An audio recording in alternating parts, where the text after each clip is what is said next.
Hey everyone,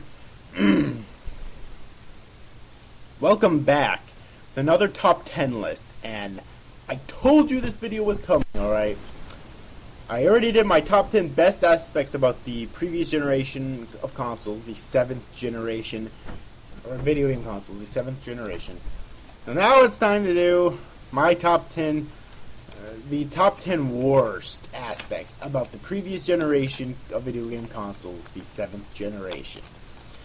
You know, and obviously there were a lot of really great things that came from the previous generation. Obviously. But there were also a lot of really bad things that came, probably like with any generation. Now, a lot of things that, of course, stand on their own for this list specifically, and other things that are kind of like a double-edged sword for both lists. I'll be discussing all of them in this video. Unlike the last list, though, there are no honorable mentions, so I should just get right onto the list with number 10, a mandatory $10 price tag on retail games. Once the Xbox 360 and the PlayStation 3 were announced and the price of the consoles had dropped, some of our mouths dropped along with it. I mean, let's be honest now. If the console price was so low, then what does that say about how much the games would cost? Well, eventually it was announced that there would be a $59.99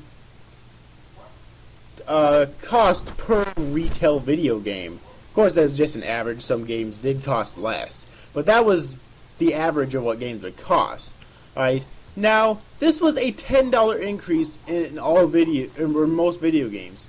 Most gamers were up in arms about this, understandably, wondering what would warrant a $10 increase price for the games. Unfortunately, it was partially because we were hit by a worldwide bad economy during this last generation of consoles, and because of this, I'm sure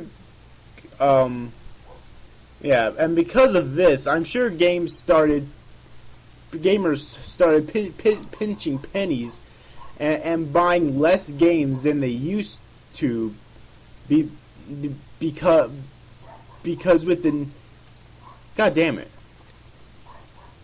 because of this price increase. Now, both Sony and Microsoft did say that it was justified because with the new hardware, it was more expensive to program for these new consoles, and two, they were going to give us a robust online experience with Xbox Live and PlayStation Network.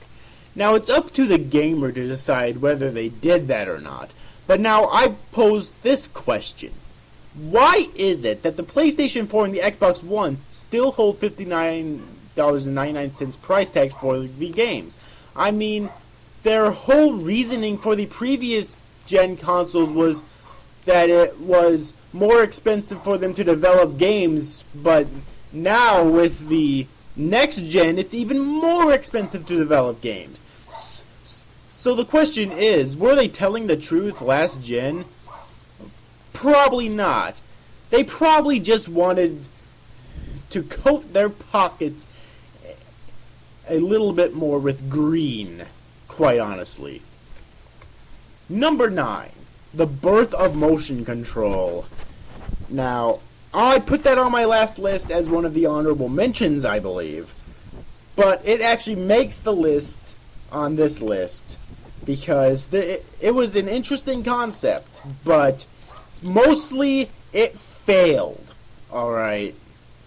Because, quite honestly, let me ask you this. Do you really give a shit about fucking motion control? No, nobody does. It was a fucking fad. Okay? It was not something that was going to fucking last. I knew it wasn't going to fucking last.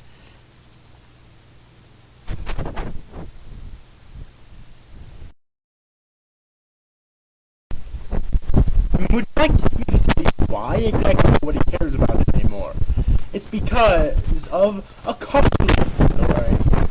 The first reason is that, by its very definition, gaming is sitting on your couch with the controller in your hand, looking at your TV, listening to your surround sound if you have it, playing the fucking game, alright? Again, I'm not saying that motion is necessarily a bad game.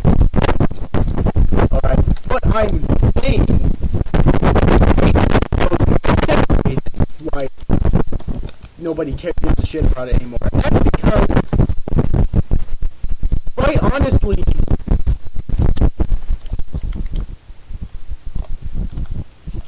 like, they just overused it.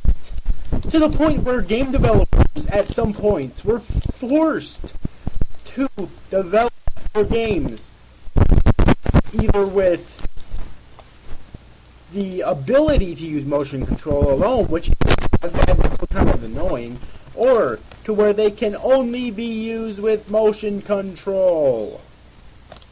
And it, of course, started with Nintendo, and then it, as I'll talk about later on this list, it went over to fucking Sony with the PlayStation Move, and as well to Microsoft with the Kinect.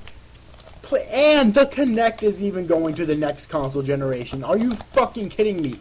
These are not stuff for the hardcore gamer, which is what game developers and publishers should be focusing on the most. Alright, because that's where they get 95% of their fucking revenue from. The hardcore gamer such as myself. These are not devices for the hardcore gamer. These are devices for the casual gamer that likes swinging their fucking arms around like a fucking moron. Alright? God damn it, motion controls really started to piss me off. Okay, at number 8, online rage quitting. Oh boy. So, you know, with the advent of online, which, if you remember, I put that on my first, on my best list, because online was a great thing, of course.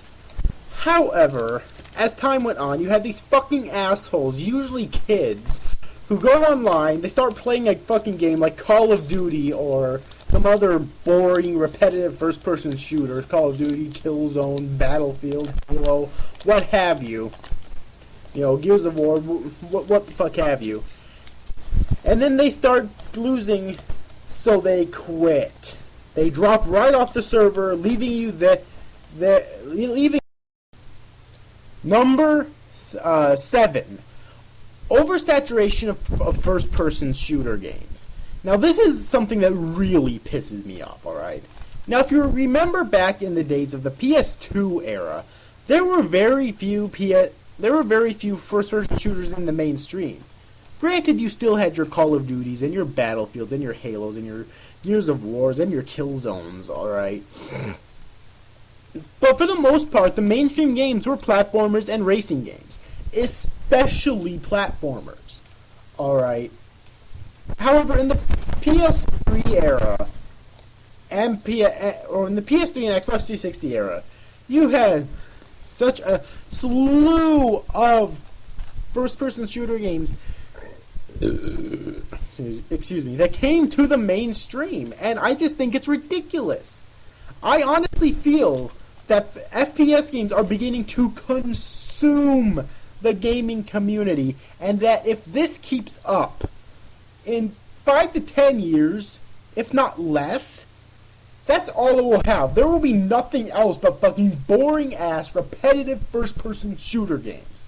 Alright, if this keeps up. That's my honest theory. And I don't think that it's too far off, really. And the evidence is right in front of our fucking faces of how popular that they're getting. Number 6. Nintendo falling behind. Now, this number comes in 2 parts. Alright, the first part is the graphics. Alright, the graphics suck for the Nintendo Wii in comparison to the graphics for the PlayStation 3 and the Xbox 360. Why? Because they're way too fucking kiddie. It's like they're stuck in the fucking past when it comes to the graphics. I mean, when it comes to, say, Mario games or what have you, or Donkey Kong games, or what have you, that's fine. But when it comes to original IPs, seriously, enhance the fucking graphics, which they don't do. The second thing is the difficulty of their games. They're way too fucking easy. It's like, okay, I'm gonna give you an example here, alright? Remember Super Mario Bros. 3 back on the NES? That game was undoubtedly a fucking masterpiece. Obviously, period. Alright, it was. It was a masterpiece of a game. Back then, anyways. And, you know, it was mainly for kids, mainly because back then it was very rare for teenagers and especially adults to play games. But it was fucking hard. That game is not fucking easy. I don't care who you are. I don't care how old you are. I don't care how long you've played fucking games. For a first playthrough, it's not fucking easy. It's really not. That's why I feel Nintendo's really falling behind, and they really need to get their asses in gear if they want to catch up now, alright? Number 5. Bad utilization of DLCs or downloadable content to screw over the consumers. One of the biggest contentions and controversies in the last generation of consoles was the DLC that didn't really seem to be in the spirit of the DLC. For example, there were some games that just came to an abrupt end, and then you find out that in 2 months there will be a DLC release so you can play the end of the game. And it was like, wait a minute now. I already gave you my $60 for the game. Why would I need to give you more money to see the true ending of the game? It was bullshit. There was also the controversy with on-disc DLC, and actually Capcom, believe it or not, was the biggest offender of this. An entire fighting game of Street Fighter Cross Tekken, where there were so many playable characters that you needed to buy using DLCs. Or let's take a look at a role-playing game like Dragon's Dogma, which had many missions on the disc that you had to unlock at a later date with more money. And most gamers were up in arms about it, rightfully so. Overall, companies enjoyed abusing and misusing DLCs to fuck for the gamer, which was absolute bullshit. Alright, number 4. Microsoft and Sony ripping off Nintendo. Now this one's going to be very short. Basically, as I mentioned above, Microsoft or Sony control thing with the Nintendo Wii. Alright. But for some reason, Sony and Microsoft decided it would be a good idea to rip them off. Why exactly? I don't care if there's a little, if the sensor is different. There might be some other differences there. I don't care. The bottom line is, it's still fucking motion control, which is a stupid fucking gimmick that needs to die out. Alright. Unfortunately, it seems like the Microsoft Kinect is going into the next console generation. Quite honestly, I don't know where gaming's going right now, but it's like, I'm not liking it. I'm really not. Number 3. As I keep saying, I don't play online multiplayer. However, the people that do, I understand it works. Mainly, it's fucking little kids getting on there, getting the fuck on there, and blasting out insults, you know, like racial slurs, sexual talk, curse words out the fucking ass, and also rage quitting, as I mentioned above, which is absolute bullshit. All right, and that's really all I have to say about that one. Number 2, 2011's PlayStation Network and Xbox Live being hacked. You know, this one, I'm not really going to blame on PlayStation, on Sony or Microsoft, because it's like, it would have been impossible for them to see it coming, so it wasn't really their fault, and they did get it back running. I'm really hoping they have. But it's still really fucking annoying that they're able to get hacked, and I really hope these new consoles coming out, or that are out now. Alright, because if it does, then it'll be kind of bullshit once again. And number one is the red ring of yellow light of death. Red ring of death, of course, for the Xbox 360, and yellow light of death for the PlayStation. Mainly it's for the death, which was such a fucking catastrophe of a problem for the Xbox 360. I have a friend who, because of the red ring of death, owned a total of 8 Xbox 360s. 8 of them. And in terms of PlayStation yellow light of death, it's not as severe, but still a problem. Alright. And he's only so I'm glad that it seems to be gone right now. You know, as it couldn't happen for no reason. It happens, and generally at this point you can